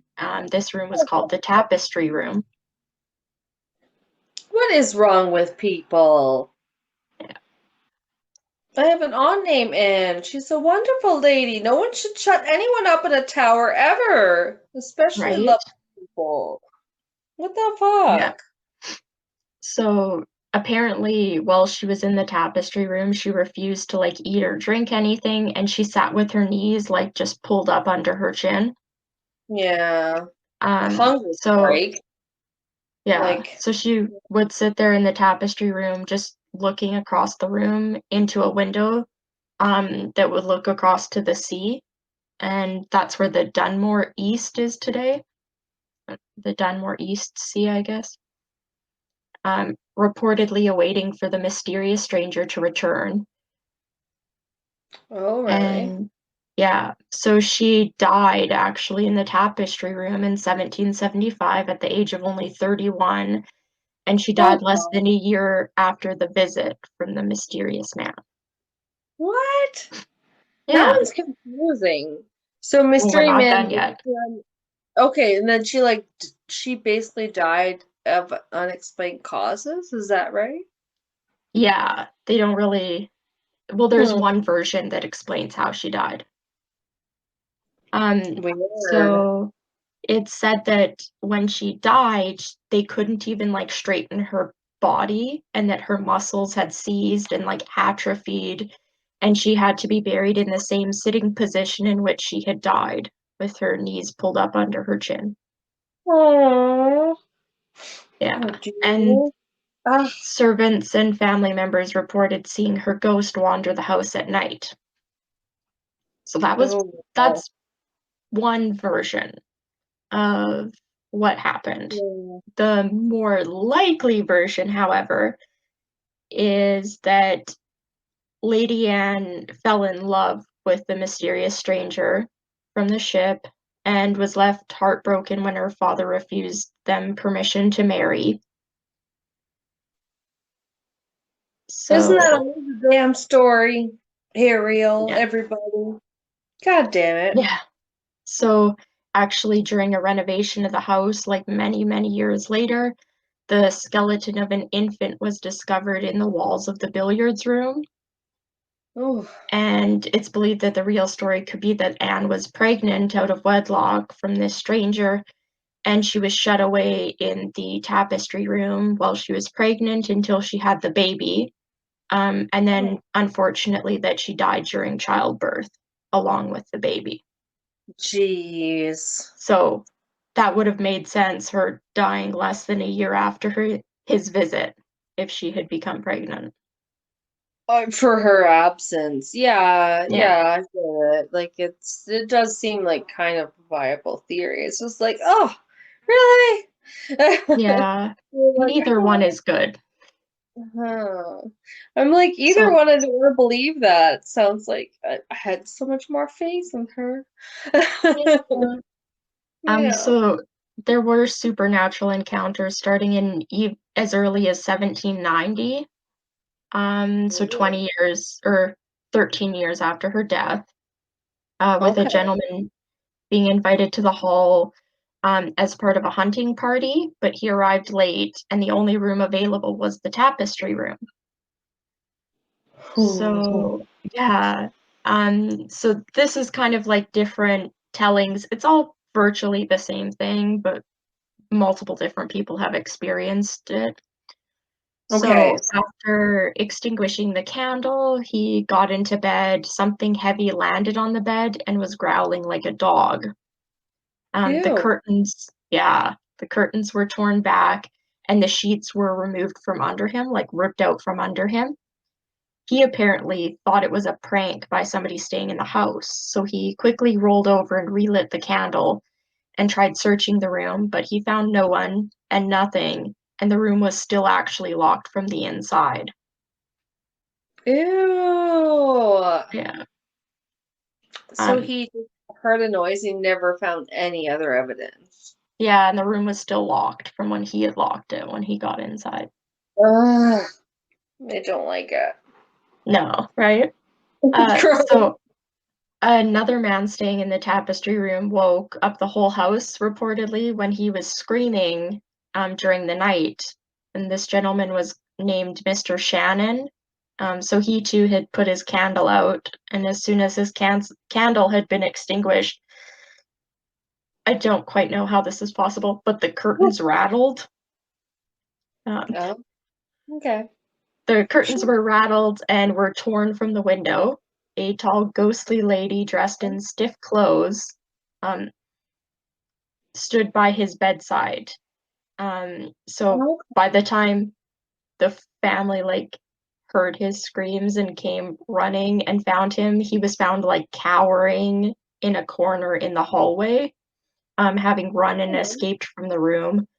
And he was like tearing at his nightshirt he was wearing. Ugh. My I've heard too many stories like that though, where they're like, okay, I know I told you about this because I was editing the other one today. And it was like, like the woman was like, well, I had sex with a partner on, say, this date, but when I got pregnancy tested, they told me I was pregnant from 2 weeks before that date, which was like the date they had had a dream about it, like I always get confused, incubus, succubus, whatever, like the Oh word. yeah. it was a woman telling it's a woman telling the story and it's a male succubus. So it's like you're like, oh my God, like they got impregnated. Like it's freaky. It's really freaky. Yeah. Yeah. Anyway, sorry. My next thing is also a house that's white. It's a mansion. It's the Los Feliz Mansion. And Okay. yeah, it's kind of like they I think I took out the part where it kind of describes what it looks like, but it's pretty much just white, like stucco looking. I think they said it kind of has like a Spanishy type architecture to it. Right. Uh, Obviously nothing too fancy. no, no, it's not crazy, um, or anything Yeah. like that. So the Los Feliz, it's called the Los Feliz Murder Mansion. Oh, lovely. Yeah. So we start off with Dr. Harold Perelson, and he bought the property. The address is 2475 Glendower Place.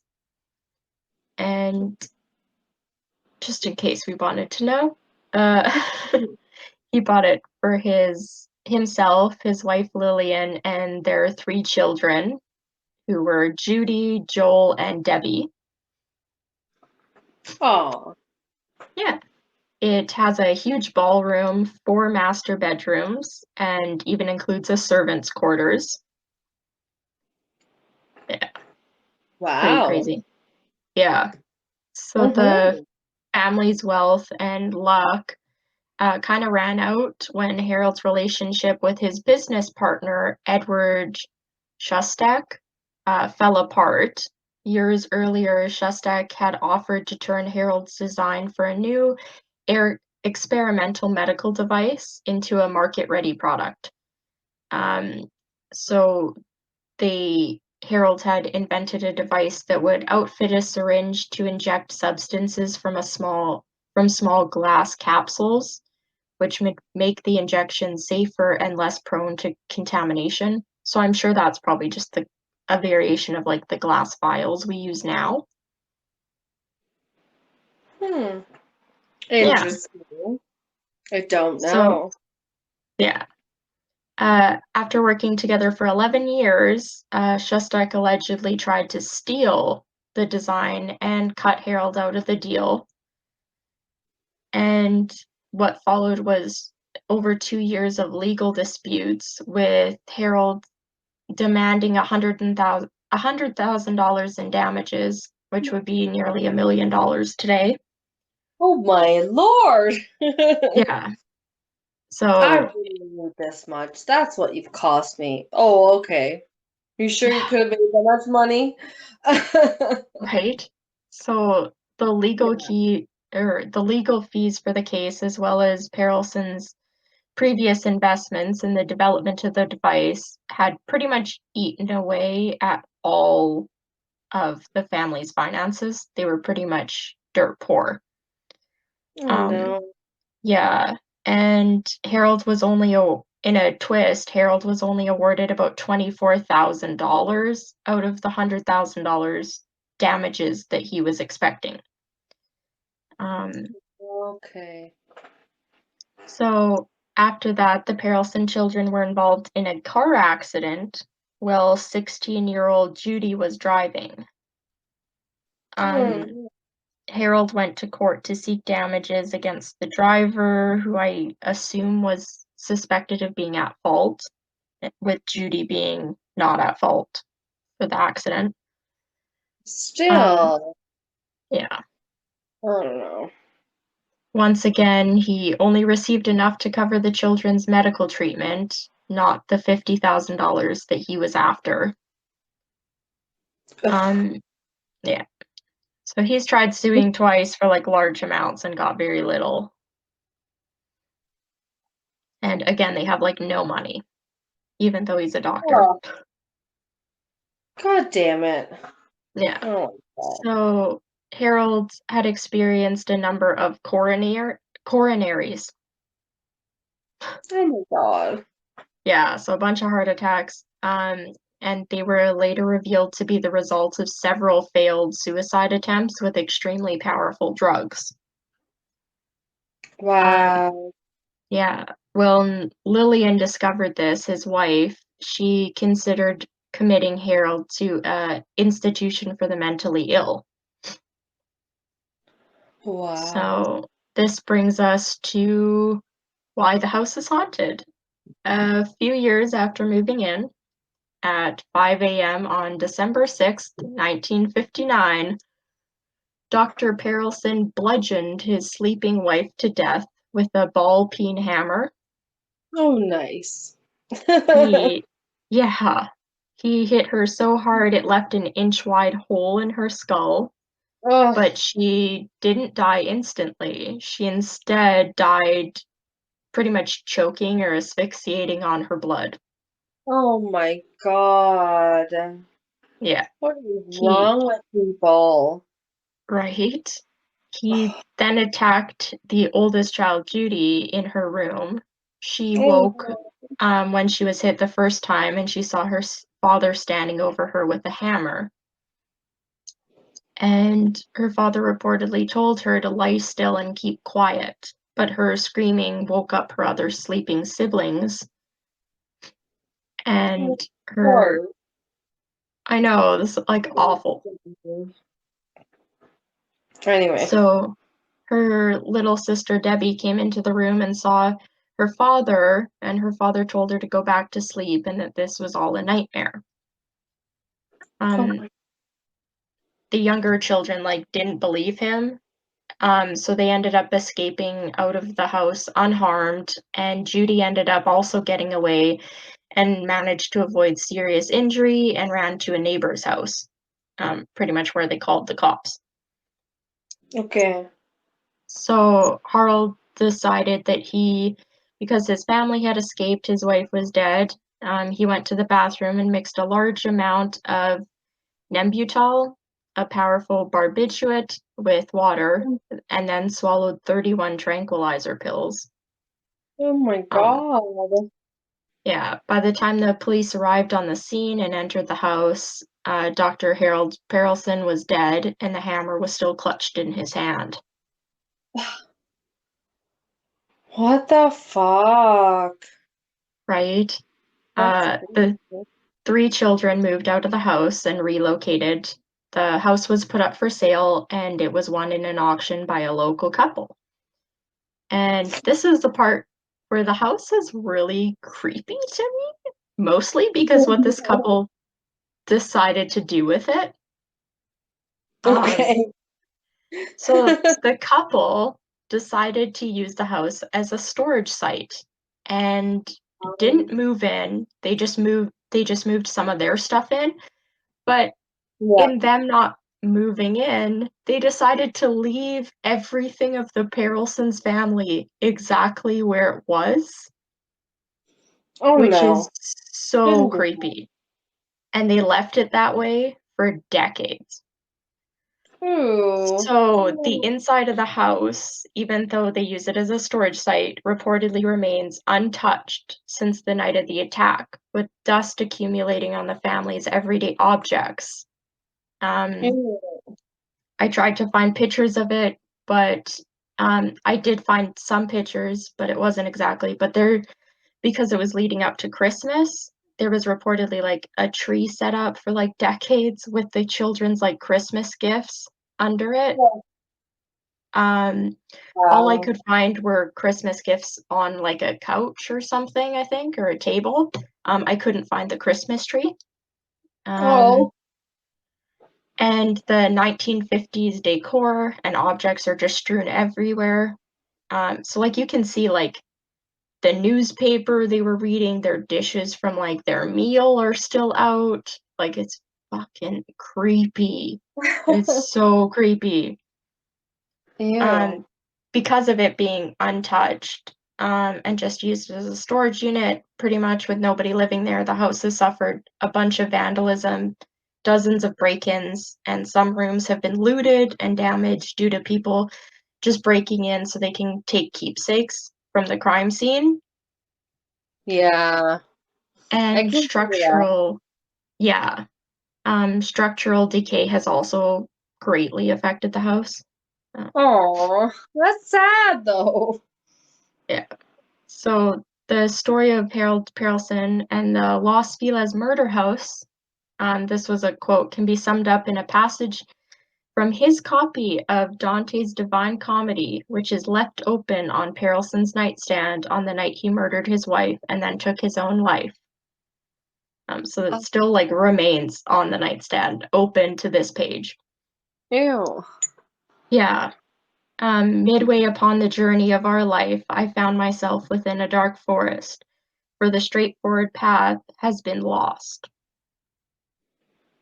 Or the straightforward pathway has been lost. Oh. Yeah. And That's so so just a little, sad. I don't have much about the hauntings here because I couldn't find very much. Um, but ghost Oh, hunters fun. have, yeah, ghost hunters have recorded a large number of sightings near the house. Quote, a common occurrence seems to be the sounds of screams and moans being heard by intrepid ghost hunters in the wee morning hours. The hunters have reported hearing the sounds of a woman calling out no in a terrified voice, followed by her frantic screaming and then silence. And then the next quote just says, perhaps the most reported events coming from these ghost hunters are the sightings of faces that stare out of the windows of the old mansion. The hunters tell of seeing the face of a woman staring at them through one of the upstairs windows. She will gaze at them for a few minutes and then simply vanish from sight. Oh. Yeah, He's but over it. yeah, you have to, when I post the pictures on our website of it, you have to like look up the house. It's so creepy. Like I Right. have pictures of the family, pictures of their living room. So they essentially just like covered a couple of the items with like sheets in the living room, and that's about it. But like you Yeah. can see like a family room set up with their Christmas like packages, and oh, it's just so creepy. You're like, And it nope. was, yeah, it was like that for like 60 years. Just like a little time capsule from the night of the murder. Um, so my last one I did has the most activity that I got out of any of mine. And Really? this is also a white house. Apparently, I just like white, or I guess it's a kind of gray house. It looks very modern. Um, Oh, I I like apparently it. have a certain style of ghost Yeah. haunted house I look for. Well, it's just the hiring demographic. No. Yeah.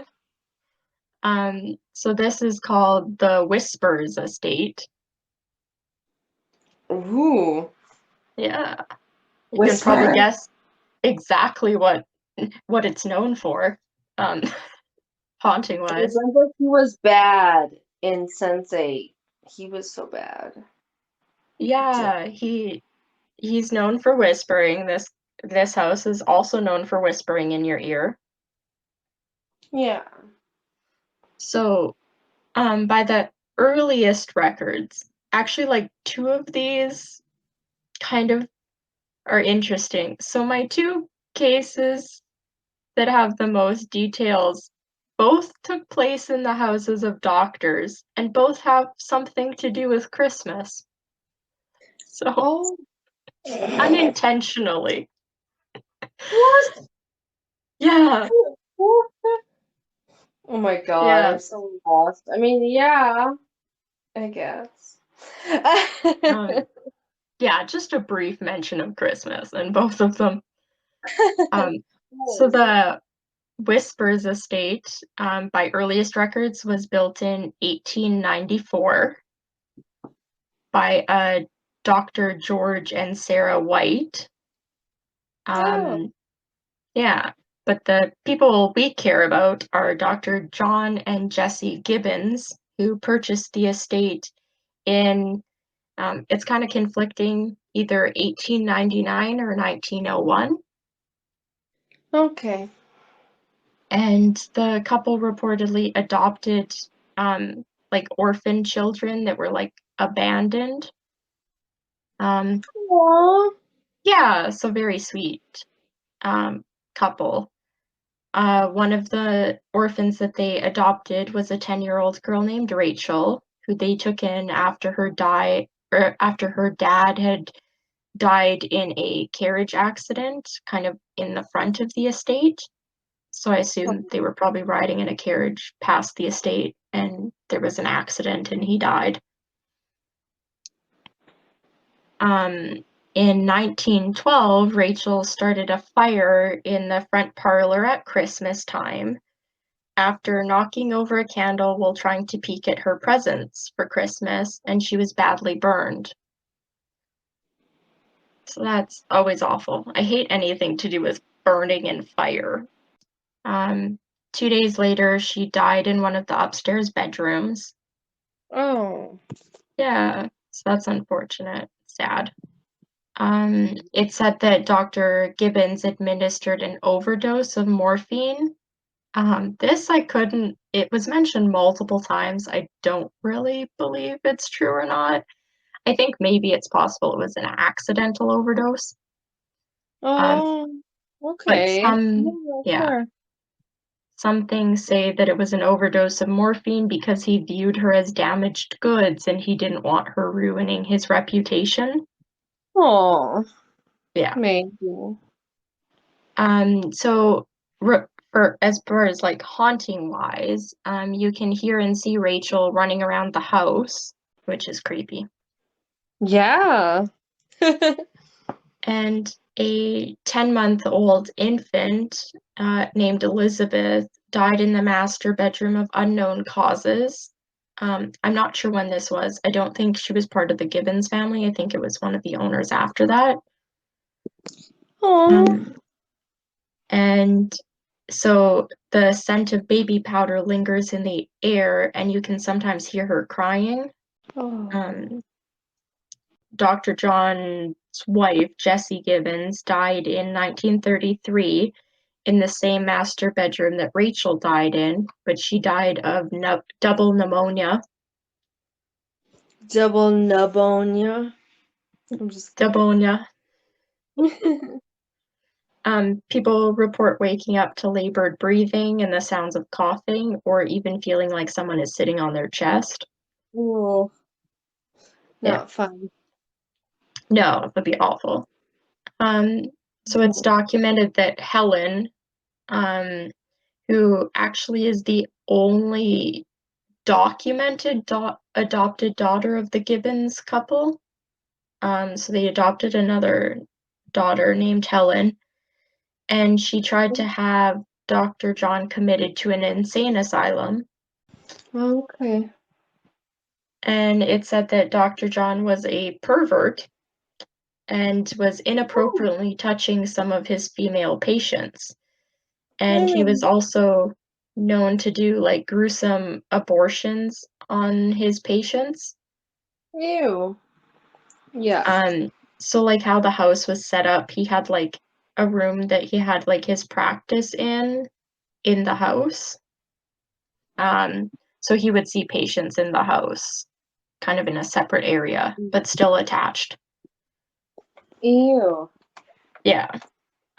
So most common in this like office patient room is the closet doorknob jiggling by itself and then stopping. Then a few minutes later, or then the closet door pops open. So the closet doorknob like jiggles and then will stop and then it'll pop open. Um, and it's reported to do this up to 5 times within a couple minutes. As long as you like keep pushing it closed, it'll keep doing it. Ew. Yeah. I wouldn't keep going over to the door to push it back closed. I would not be doing that. No, I want to try. So Dr. Gibbons was a doctor in town. He had the first floor office in his house where it's likely that many of his patients died during his 26-year practice there. He himself died 11 years after his wife in 1944, and the house was left to Helen, their adopted daughter, and she promptly sold the house. She wanted nothing to do with the house. Oh no. During the 1950s and 60s, other owners or occupants have also died in the house. These I have very little information about. It's just briefly mentioned in the history. A gentleman died in the upstairs bathroom and was not found for 3 days. That's gross. Ew. Yeah. A family renting the second floor of the house with a young son with special needs named Gary. Gary died after falling down the front staircase. Aw. They think it was either an accident or his shunt that he had in his brain, I guess, malfunctioned. And after Gary died, the family moved, and his father, Virgil, came back to the house to get some of the items from the closet, and the father, Virgil, actually suffered a fatal heart attack while in the closet. In 2006, it was sold to the current owners, and during a restoration of the house after being vacant for many, many years, the activity increased and disembodied voices whispering can be heard, earning the estate the name Whispers Estate. And there are 4 graves supposedly in the backyard, as well as what psychics who have visited the house call a pit grave of amputated limbs, internal organs, and aborted fetuses. Oh. Yeah, so there's just a pit of gross in the backyard, I guess. No. Yeah, a portal or vortex reportedly runs up through the house from the front parlor into the 3rd floor room or attic. And the attic is said to be the heart of the house. Mm-hmm. With people who sleep in the attic report nightmares and the doorknob jiggling just like something's trying to get in. Yuck. And yeah, I don't like that.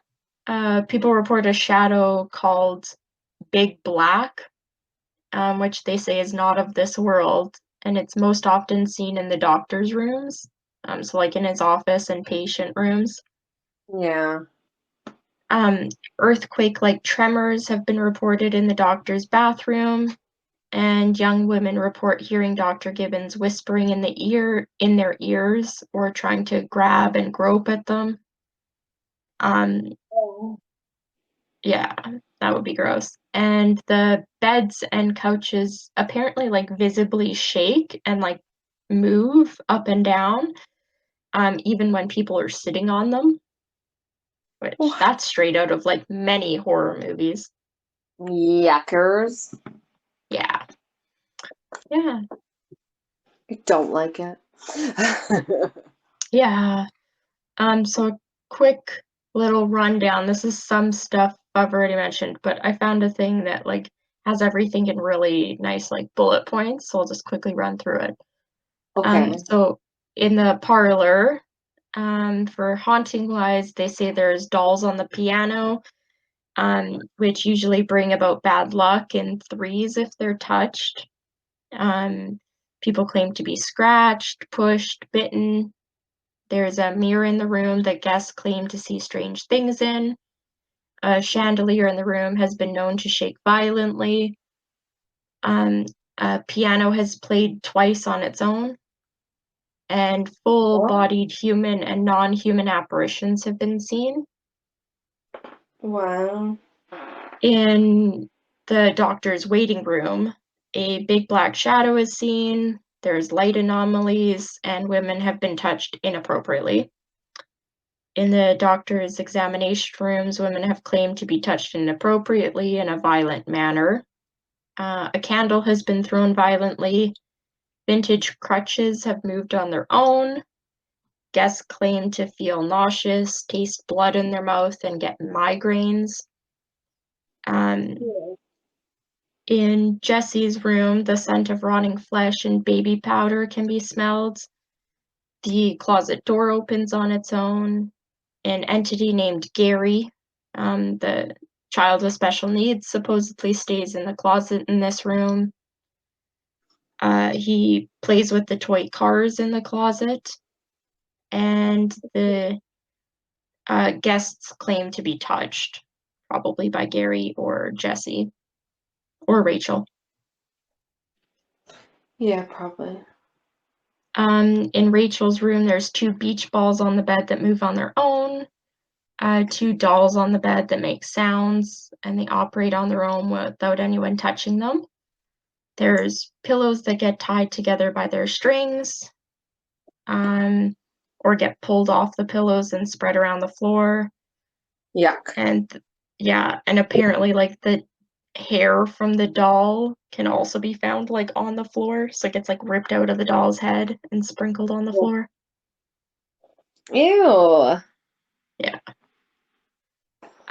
In the nursery, a sconce on the wall has fallen to the floor without anyone touching it. A 9-year-old girl was scratched while on a tour of the house. Somehow a man was pulled down the stairs in this room, causing him to need 9 stitches. And a mother and daughter were coming down the stairs during a tour, and the woman was lifted up and over her daughter and thrown down the stairs. Oh! Yeah. Okay. A rocking chair in the room has moved on its own. In the second floor hallway, there's unusual sounds and feelings that have been claimed by guests who sit in the hallway. Footsteps can be heard. Guests feel like they're being pushed. In the servants' quarters, or Virgil's closet, a girl was choked in the closet. Ew. There's, a large horned entity has been seen in the closet. A staff member at some point was locked in the closet, and the lock is located on the outside of the closet doors. And people have been pushed. In the seance room in the attic, there was an EVP captured of a man saying, "Get out," and a pair of eyes were seen in the dark. Ooh. Yeah.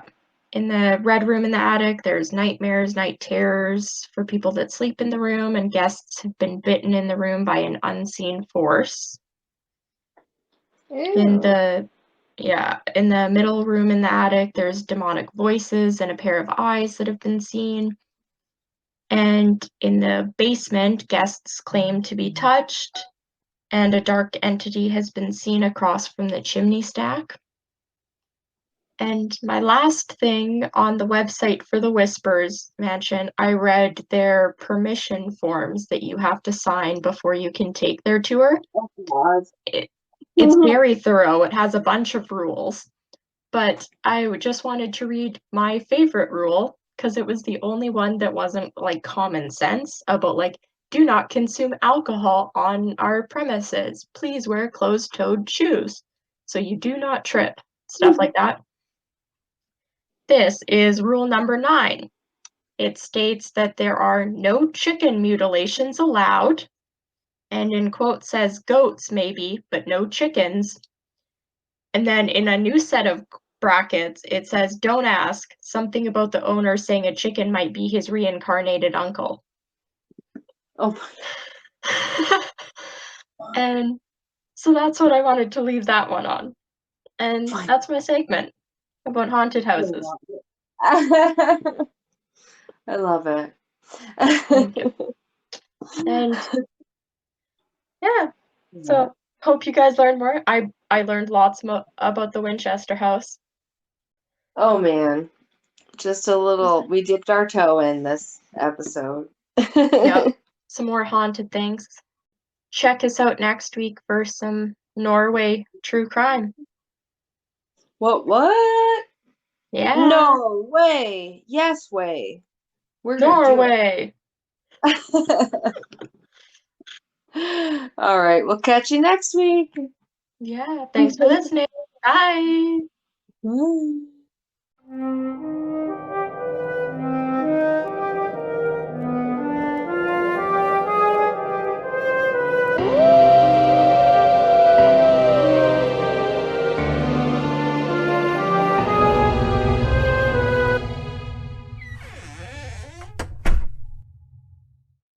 This has been Castles and Cryptids. You can listen to our podcasts on Spotify, Apple Podcasts, Google Podcasts, Anchor, Breaker, and Pocket Casts.